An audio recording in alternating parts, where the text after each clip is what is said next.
Something quick to kick us off. Toriel screaming over finding Chris's knife specifically reminds me of one of my favorite videos on the internet. Let me see what you have. No! That's just one of the most amazing, 7 seconds ever recorded. I thought that would be kind of funny to lace in here. How's it going, guys? My name's Graham, and welcome to the first Gaster Eggs video for Deltarune Chapter 2. I won't make the mistake of saying this is a fully 100% comprehensive video. That was how I treated things back when Chapter 1 came out, and I ended up making 4 videos. Instead, this is this iterative thing that I'm creating alongside you guys and the rest of the community, hunting out these Easter eggs, references, and secrets, and sharing the most up-to-date information as we have it. So here is a list of interesting things that we know of so far. The list already extends well beyond this, but I have to make these cutoffs somewhere to ever get a video out. I think a good way to start this would be to backtrack to Chapter 1 and include a few specific things that will carry forward through your save and affect things that came through Chapter 2. If you want to join in on the Easter egg hunting, come hop into the Two Left Thumbs Discord. I don't plug it very often, but hey, if you're into this sort of thing, you'll probably feel very welcome and have some fun hanging out there. I'll have a link in the description down below. In the overworld at the end of Chapter 1, if we check Chris's stat, in the top left it says Chris.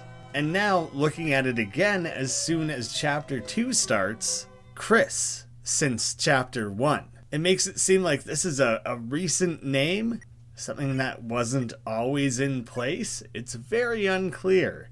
There are obviously some major implications with Susie referring to Chris walking around like a zombie, sleeping like a corpse. That says so much without Susie even realizing it. It's pretty out in the open, it's not buried or anything, but I had to talk about it because it's so cool.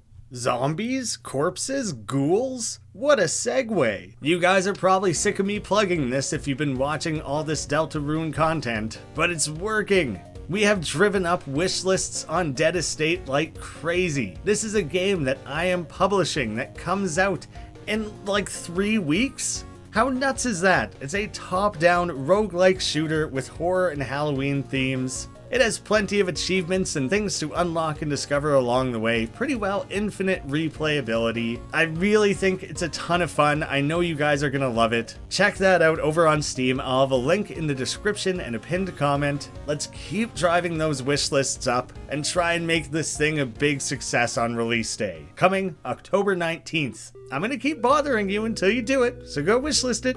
Do it. I'm watching. We seemingly have 2 things setting up events for tomorrow, the next day that we're experiencing in Chapter 2. In the overworld to the northeast, there is this spot next to the lake that if you stand upon it long enough, then our onion friend emerges from the waters. Will you be my friend? Yes. Make sure you befriend this onion. Here we are naming them Onion. They let us know that they want to tell us something tomorrow. Something I can only tell a friend.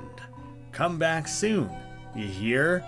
Now, in Chapter 2, in the overworld at the end of the game, if you return without having befriended them, you'll have a chill little hangout next to the lake. Very lovely, very enjoyable, but no returning visit from Onion. If you had instead specifically befriended them within this save, if we go and wait by the lake, they re-emerge.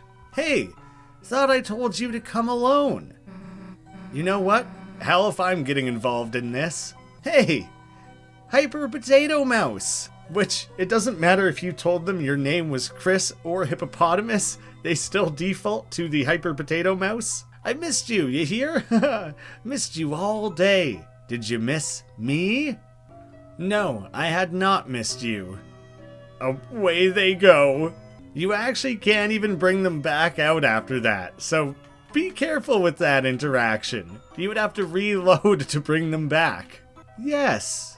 Oh, I was missed. My existence being acknowledged feels good, you hear? You hear? You hear closely for a second? You're here, my friend, right? As my friend, do you hear a secret? Sometimes I hear a song at night. Just a little piece of a song you hear. It sounds like it's coming from under the water, deep. Potentially a fountain is being opened up in the lake. A water-themed world would be pretty cool. Do you think someone's auditioning for my band? Oh, I'm about to make another friend. I can feel it, you hear? Do you want to hear another secret? I think maybe I've heard that song before, coming from the sea, strangely, specifically quoting the river person from Undertale. Tra-la-la, did you ever hear the old song, Coming from the Sea? How is it possible that Toby set that up so far ahead of time? The whole thing. It's not a new song, but I can't remember. I can't remember, you hear? I'm going to investigate, you hear? Come back here tomorrow, you hear? Onion is on the case. That's my name, right? See you, mouse. Hey, Chris, so, do you do weird stuff like this every day after school? I mean, kinda, yeah. If we visit Sans outside of his new establishment, we introduce ourselves. Great to see you again. Yeah, real nice, isn't it? Especially considering I've never met you before. The name's Sans the skeleton. As we're walking away, hey bud, are you busy tomorrow? Huh? What are we going to be doing? Oh, I'm not going to be there. That'd be weird. It's just gonna be you and my little brother. He needs friends. Thanks for hanging out with him. See ya. And when knocking upon his door, no response, but the distant trousel of bones. After agreeing to the day before, if you tell Sans you're here to see his brother. By the way, about my brother, looks like you won't be able to meet him today. Yeah, it's a bummer when things don't work out. Sorry about that. I'm sure you'll meet him someday. Maybe around when your brother comes home. Big old wink, foreshadowing aplenty, but also quite disappointing. If you ask on a save file where you hadn't previously agreed to hang out with him. Brother? What are you talking about? I don't have a brother. Just messing with you. I totally do. Though, to be honest, I never mentioned him to you, did I? Not gonna lie, a little weird you asked. I never let my brother hang out with a stranger. Especially not alone or in my house. That's way too irresponsible. Try to have some self-awareness, okay? Meanwhile, I'll ask what his schedule is. And then if you follow up once more. Sorry kid, the brother thing's gonna have to wait. How long? Maybe a day, maybe another 2 years. Who's keeping track at this point? Knocking on the door to their house? It simply reads, faintly, a trousel. Growing further away.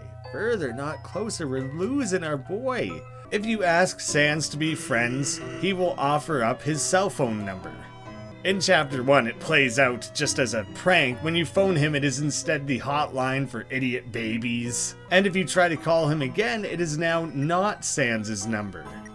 In Chapter 2, back in the overworld, we no longer have Sans' number, nor not Sans' number. They're both gone. In the hometown, after visiting Noelle in the hospital, she is then outside the gate of her house in the northwest part of town. We can talk to her about all sorts of things. We can discuss Susie with her. Chris, can I ask you something if that's okay? Susie, I'm kind of curious what she's like, you know? I mean, who doesn't wonder about her? She never talks to anyone. So, Chris, could you tell me about her, if that's okay? If you specifically let her know that Susie eats chalk. What? She was eating the chalk? Really? Wait, you're teasing me, aren't you, Chris? Like when you told me Icy was real and eats kids? So Death smacked you with a wiffle bat till you stopped lying? Huh? You're telling the truth? Seriously? Then what color chalk does she like? And do you think she likes the thin or thick kind? Wait, maybe making her a lunchbox full of chalk is stupid. This leads to an extra bit of dialogue when Susie first tries to re-enter the storage room. It starts out the same. She invites you to the library to work on your research projects. One last thing before she leaves. Actually, wait a second. Susie, I have something for you. Okay, see you, bye. It's a lunchbox? Full of chalk? She had chalk the whole time and didn't give it to Alfie's? What the hell, Chris? Here, you hold on to this. You've got the chalk. And from there, it carries on as per usual. This actually becomes the light candy down in the dark world. White candy with a chalky texture, if used on Susie. Hey, this rules. On Ralsei, nice and chalky. And sorry, I kinda screwed up. I forgot to do this and don't have footage of it. And on Noelle, isn't this the chalk I gave her? You actually can't check your items right away. You're sent down into the dark world, which compresses your belongings into a ball of junk, so by the time you come back up, it's no longer there. So we never get to inspect the chalk directly. There are also the 2 available dialogue branches here. I like showing these distinct answers within these videos when it's not the type of conversation that you can easily revisit without reloading some save file. If you say that you're planning to hang out alone in the closet, just 2 friends chilling out in the closet, like normal, touching brooms and stuff. Oh, well, that sounds just... Have fun, you 2. If you were to instead tell Noelle that you were busy with, crime? You know, just committing crimes, just gonna do some crimes and go to jail forever. It sucks. Oh well, that sounds just... Have fun, you 2. When Birdley hops up and interrupts to begin presenting themselves. He begins, ahem. Page 142. It was the best of times, it was the worst of times. Birdley is specifically quoting Charles Dickens' classic, A Tale of Two Cities. This is relevant for numerous reasons. The story is about a French doctor during the French Revolution, or Civil War, who was released after 18 years of imprisonment, meeting their long-lost daughter they believed was dead. A doctor, war, imprisonment, long-lost relatives, and existing in 2 distinct worlds? Shout out to your college debt for sharing this in the comments of another video. Acknowledging college debt is something that usually comes with pain and stress. Now out here redeeming itself, dumping an excellent synopsis to what may become a crucial bit of foreshadowing for future chapters. In a personal quest to attach significance to the number 142, which I can't really tie to Undertale or Deltarune specifically, I went and read chapter 142 of A Tale of Two Cities. This is a chapter specifically talking about the larger-than-life family bond between father and daughter, how difficult it was for this daughter to grow up without her father, but also how nothing would stop this daughter and doctor from being brought back together. I'm throwing it out there, we'll see if that pays off. Noelle is potentially about to lose her father. Maybe we're building up to a return of a certain doctor. Maybe I'm reaching much too far. As Susie and Chris jump into the dark world, they transition to their alternate forms. And just before doing their final spiraling dive, Chris throws their head back, and for just a few frames, we get a direct look at their red eye. This is the only time we get to see this in-game other than those end scenes. I do find it interesting that in front of this original castle, where you can move either east or west, there seemingly was the hint of a southern path before, which now is opened up in Chapter 2. There is some very interesting stuff happening with save files. When first starting the game, first opening Chapter 1, when you end up in the Dark World, at that first ever save point, there is already a save in place. Chris, level 1, 0 playtime, that's all you get to see. You save over, and for the rest of your game, you see your own save file. Now, jumping ahead to Chapter 2, the first time you end up back in My Castle Town, when trying to use that city center save file, it is instead now Chris again. If after that you start a new save file from scratch, jumping ahead straight to Chapter 2, you end up with these empties, there might be more specific instances of when you end up with empty or your own player name. I don't know all the ins and outs, there's a bunch of different ways to poke around with it, but based on the ending of Chapter 2, we know Chris goes off on their own, independent of the player, and seeming as it's being indicated that Chris is likely the knight, they're coming to these dark worlds, carrying out whatever nefarious schemes they have, and leaving this one mark. Ooh, there's so much to speculate on there. Great theory fodder. There are quite a few analogous segments in the opening part of the two dark worlds. Zigzagging your way through, having some sections where you need to dodge around obstacles in the overworld, sliding down a giant section, dodging things along the way. I don't think the layouts are quite as one-to-one as I first suspected they were, and it's probably done in this way to teach you a few key mechanics of navigating this world, just in case it's been a while since you played, or if you for some reason skipped straight to Chapter 2. It's like having a mini tutorial both times. Heading over to the left at the bottom of this rock slide, the rubble on the ground seems to have been dusted and polished. Someone around here really cares about the details. So I don't know if this is a reference to Toby being really precise about what he includes in all those added details, or if it's in reference to people like myself and you guys who like to go hunting for extra details. If in this heavily trafficked section of the game, you pause both the red and yellow traffic, run down the road over to the left. As we approach this corner, it's covered in these warning signs for the annoying dog. It's up to you whether you choose to adhere to those warnings. There is a secret room over here that upon accessing it, no matter where you walk, it's unavoidable, you will be attacked by the annoying dog in this tiny little toy dog car. They absolutely obliterate you, it is a game over no matter what, but then they fly in and destroy that as well. And then you're spat out in this area with a dumpster. Upon being attacked by the dog, you now have the dog dollar. A dollar with a certain dog on it. Something whose value decreases with every chapter of the game.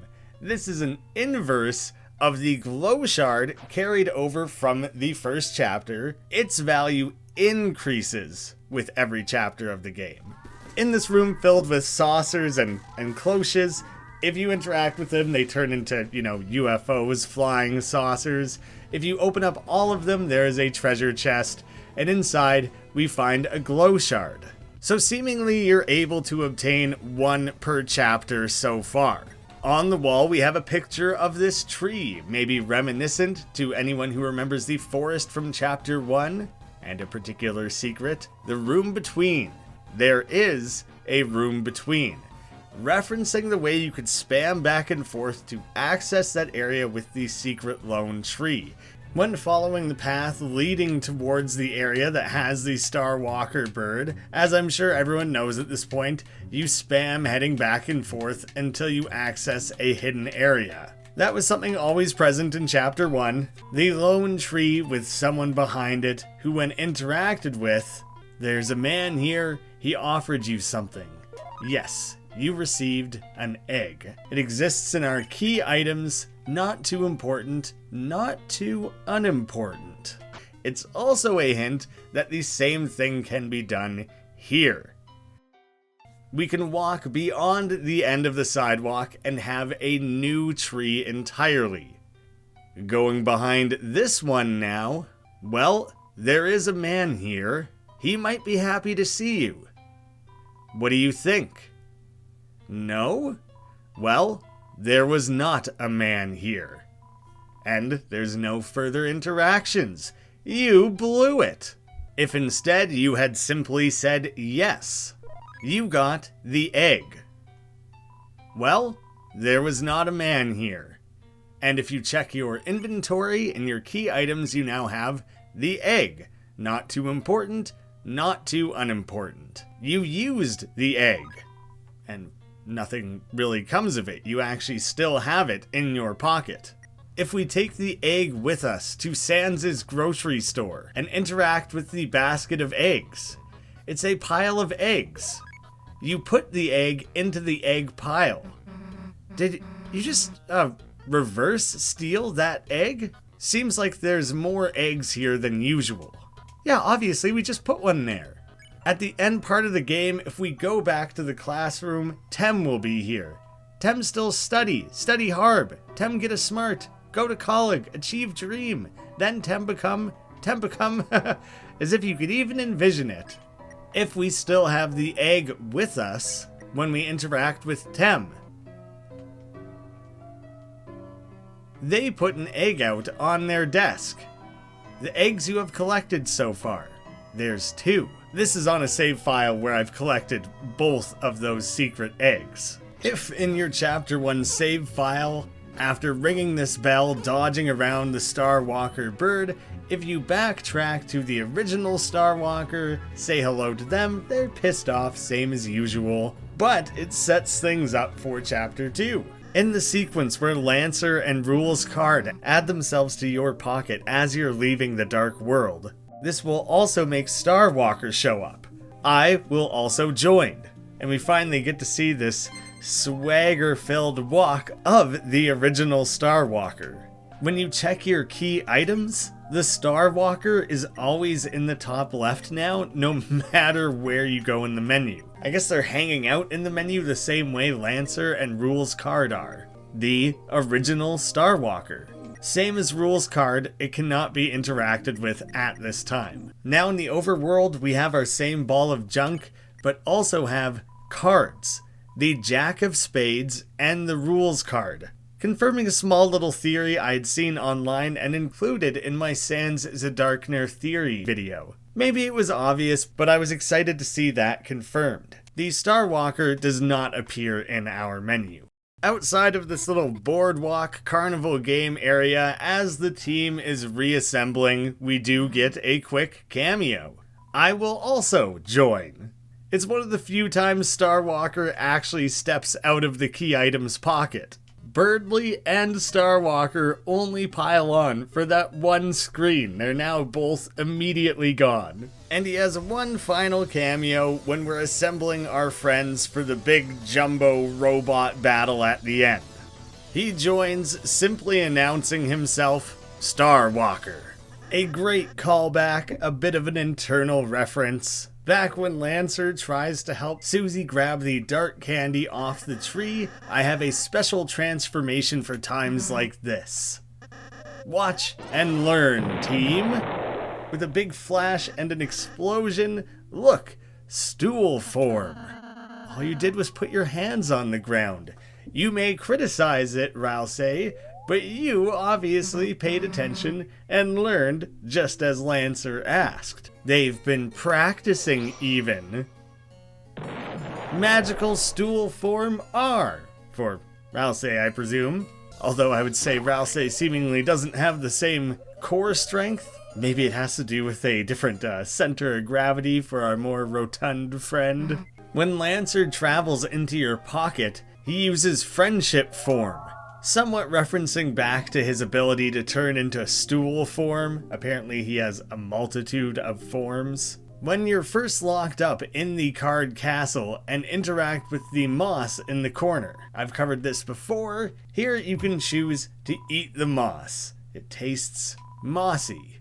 Your HP was mossed out. The moss has been eaten, the cycle continues. And of course, if you backtrack with Susie, she's jealous that our cell had moss, and that we didn't even save any for her. Again, in the castle, in your own room made by Rousey, in the bottom right-hand corner, it's some decorative moss. Looks delicious. Why the hell does your room get moss? In the corner of the area with the secret dumpster, you found the moss, written in green this time. Your title was upgraded to Moss Finder. Why do they look so pleased? Inspecting our status, Moss Finder, basic moss finding abilities. After witnessing us gobbling up our moss, we can inspect Noelle's status as well. She is now listed as moss neutral, neither chaotic nor lawful to moss, a play on the alignments seen in Dungeons and Dragons. Back in Chapter 1, if you inspect every one of the Hathie's beds, you thoroughly investigated all the beds. Your rank was upgraded to Bed Inspector.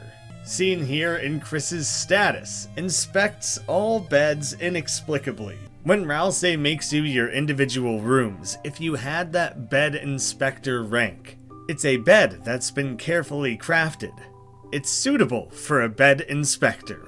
In the bottom right corner of town, seems Hathie likes this place. She hopes you'll find enough beds to inspect. You'll lose your Bed Inspector title if you don't inspect enough beds. Lancer's room has been lifted from the card castle pretty well identically. While he's not in the room, a bicycle is lovingly tucked into bed. Here we have a near exact replication of Lancer's room, now listed as being cool. I don't know if I would classify it as such. Now if you interact with the bed, wow, it's better than I remember. I even have my own bed now. Now I don't have to sleep in a hole anymore. I thought you already had a bed. Nope, that was for the bike. We have the glorious return of this mystery fiend. Not really sure who he is, we're never given a name, completely unidentifiable. Well, the vessel from that opening sequence is discarded, seemingly along with everything else. There's one detail that does carry over.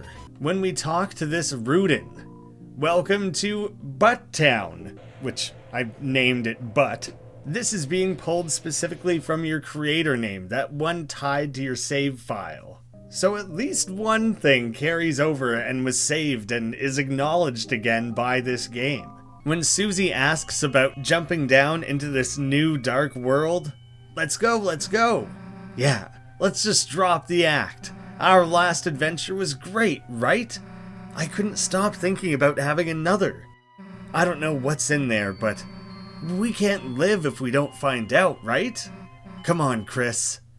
And if you had instead chosen, we can use the computer at my house. Chris, you're right. Like you said, a correct fact. But you made a mistake. The mistake of knowing me.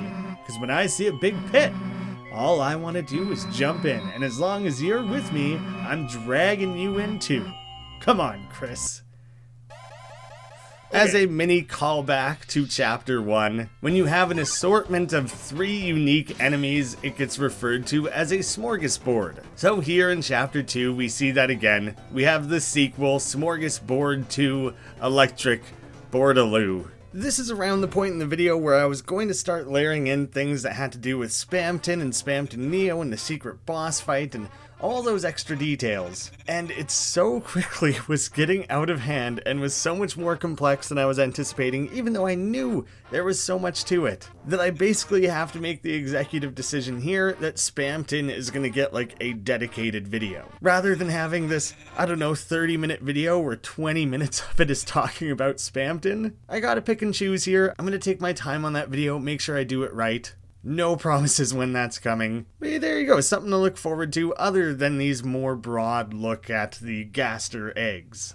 One last time before rounding the video out, go and wishlist Dead Estate. It genuinely helps so much. It has already begun to help so much. We can't wait to see where that goes. Believe me, what I'm sharing here now in this video is not even remotely close to all the secrets. In the process of putting this video together, I probably found an entire video's worth extra. I say found, I found some of them myself. A lot of them have been shared through other YouTubes, in our Discord, in various comments, through every possible means you can imagine.